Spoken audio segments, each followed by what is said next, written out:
Somebody once told me the world is no. Somebody once told me that Han Solo was supposed to die in one of the original Star Wars films, but they decided not to because they wanted to sell a lot of toys. I don't know if that's true or not, but I do know that Harrison Ford was George Lucas's carpenter, and that's how he discovered him and got him to be Han Solo, and then later, obviously, Indiana Jones. Indiana was actually either George Lucas's or Harrison Ford's dog's name. I think George Lucas's, and that's kind of where that name came from. So this is Star Wars Power of the Force Han Solo with heavy assault rifle and blaster from 1995, made by Kenner. And at this point, they were owned by Hasbro, so they weren't in Cincinnati. They were in Pawtucket. I also know that they didn't think Star Wars was going to be very popular, so they gave George Lucas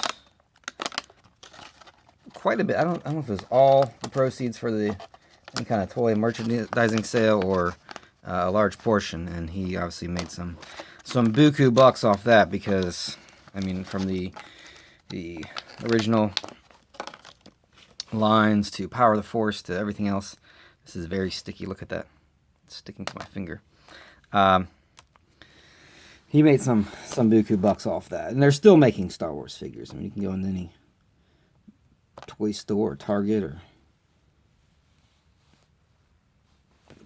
places like that and find new Star Wars toys. So that was a pretty smart move on his part.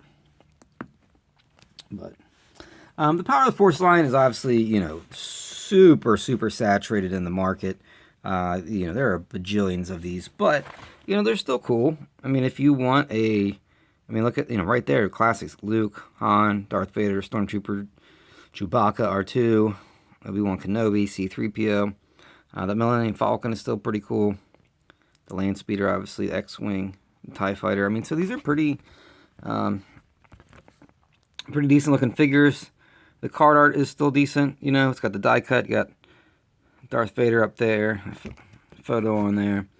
I got a little bit of a file card there for Han Solo, and I think that's a pretty solid likeness. I mean, some of them obviously are pretty bad. They don't look too good, but I think this one looks very much like Harrison Ford, and you can maybe customize them if you're into that, and you can have a fugitive action figure, or what else was he in? I don't know. He's been in a lot of stuff, but he's not in any more Star Wars movies because he died. But anyway, this was kind of a short and sweet one. A guy that I've been kind of waiting to open, but I don't know, wasn't really a priority. But these are cool, especially if you have a kid. I know, when my son was kind of getting a little bit older and starting to get into Star Wars, you can find, Power of the Force figures for $5, easy, carded.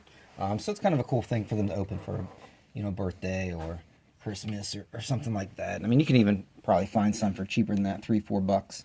But if you want the classic, figures, some of the main characters, as shown on the back, and obviously Princess Leia and some of those other characters, you can get them for a pretty decent price. So, so thanks for watching. This was the Star Wars Power of the Force by Kenner, 1995. At that point, they were owned by, did I say Hasbro? Tonka, it looks like, which I guess was owned by Hasbro. Kind of a weird triad there, Kenner, Tonka, Hasbro. So, if you were to tell me that you loved Vintage Toy Freedom, my response would be, I know.